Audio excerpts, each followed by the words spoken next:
New this week from Marvel Comics, The Incredible Hulk issue number 13, written by Phillip Kennedy Johnson, art by Nick Klein. Just imagining the concept of living in a world where you're not reading the current Hulk comics is just so overwhelmingly depressing and bleak that I literally rushed to my computer after I read this to write this review.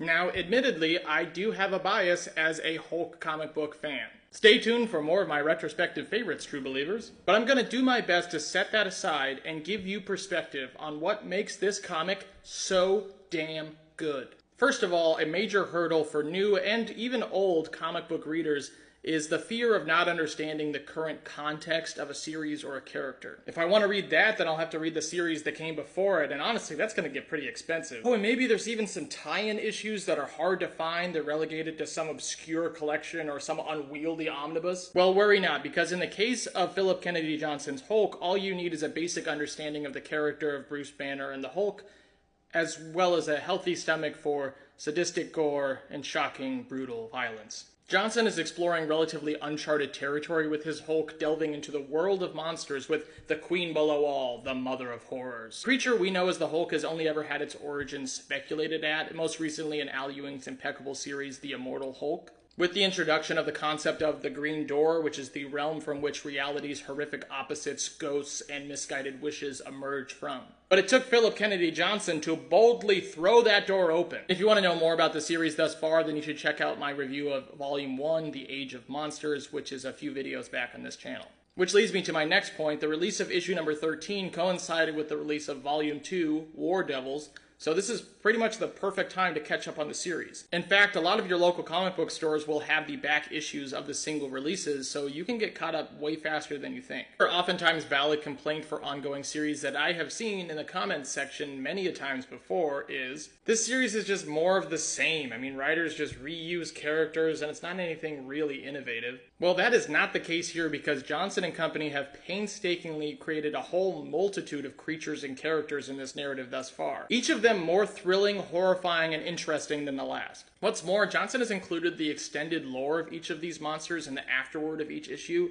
which is just such a beautiful blessing to us nerds that I wish more comic creators would adopt. Such a simple, attentive way for us readers to get even more invested, and it sort of harkens back to serialized horror comics in the way that the descriptions are framed as news articles, natural histories, or letters. Finally, another critical reality of modern comic book readership is the fateful day that the evocative, unique art style that you have been enjoying since issue number 1 suddenly, jarringly changes, and it's something that doesn't really suit your taste. If you're feeling encouraged to catch back up on Hulk, especially because they have superstar artist Nick Klein on all of the covers, then this is the best time to get into the series because Nick Klein is back, baby. That's right, renowned artist Nick Klein, who's been an absolute delight across the comic book world for the last few years with his memorable slew of covers across multiple titles, as well as his historic artwork for the Thor series by Donny Cates. He's returned to Hulk in issue number 13 with some of his best artwork to date, and that is not hyperbole. My jaw was literally on the floor when I was reading this. What's more, every single artist who has graced the Hulk series thus far has been amazing and has impeccably matched the tone of the chapter told by Johnson. So in summary, this series really can do no wrong. They've avoided numerous pitfalls that have stunted other ongoing series in the past,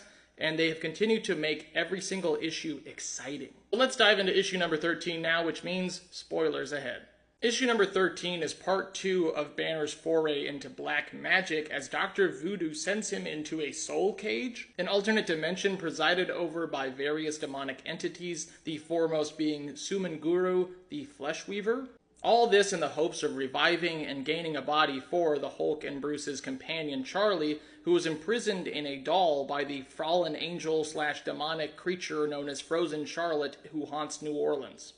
You know, sometimes I write a sentence or a paragraph for these reviews, and I just have to sit back and go, yeah, the English language is crazy. Whilst inside the soul cage, Bruce is immediately confronted by a familiar demon, the Hulk, who assaults Banner, blaming him for the loss of Charlie and retaliating for his long history of attempted murder, as the Hulk sees it, trying to rid himself of the Hulk's psyche. Banner and the Hulk eventually decide to agree to disagree as they fall deeper into this hellscape in the pursuit of aid that only the creature Sumanguru can provide. As two separate entities, they ride the back of a three-headed eagle creature and survey the realm. And I just have to reiterate how insane Nick Klein's artwork is here.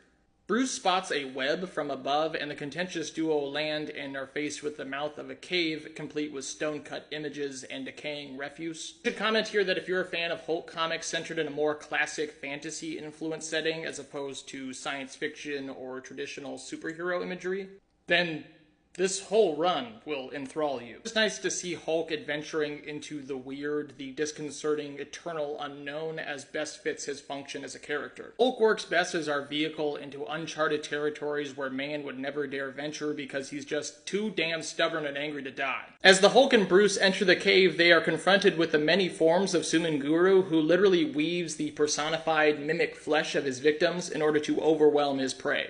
The Hulk is able to hold his own as Bruce throws his torchlight aloft, revealing Sumenguru skulking in the shadows of the cave ceiling, revealed to be a centaur-like half-human, half-spider. Bruce appeals to Sumenguru, urging him that he and the Hulk have sought him out deliberately in order to repair the body of their stolen companion. However, the creature reveals that he has no such ability to animate someone outside of his control, and tells his perplexing visitors that there is another entity in the City of Sin that could perform the tasks they require. Bruce and the Hulk are pulled from the soul cage by Dr. Voodoo, but not before Sumenguru is able to get a slice off at the Hulk and begin to replicate his own Hulk imitation, which I kind of hope comes back in some way later. Feels like a very old comic book cliffhanger where the editor box would pop in and be like, as for the fate of that creature, that is a tale for another time. Dr. Voodoo bids Bruce farewell as Bruce tells him that he is on his way to Las Vegas to bargain with a new devil. Which is also really exciting. The locations in this book thus far have been a huge highlight. We began in the deep south, evoking a kind of southern gothic or folk horror tale, then traveled deep into the swamps, and we even met the Man-Thing, eventually leading to the ghostly streets of New Orleans. Now we find ourselves on the road to the temple of man's insatiable pride. Please remember to support your local comic book stores and grab the Incredible Hulk issue number 13. We need to do our part as a community in order to get this series to issue 50 because it deserves it. Where else are you going to get some insane imagery like this? I really am a sucker for these scenes where Bruce is able to physically confront the Hulk. Look at this. Are you looking at this? Nick, please, you've done enough. Please! The specificity, the colors, the shading, the action sequences. I mean, this feels like I'm watching an animated series as opposed to reading a comic in my hands. We need more Dr. Voodoo in comics. Say it with me.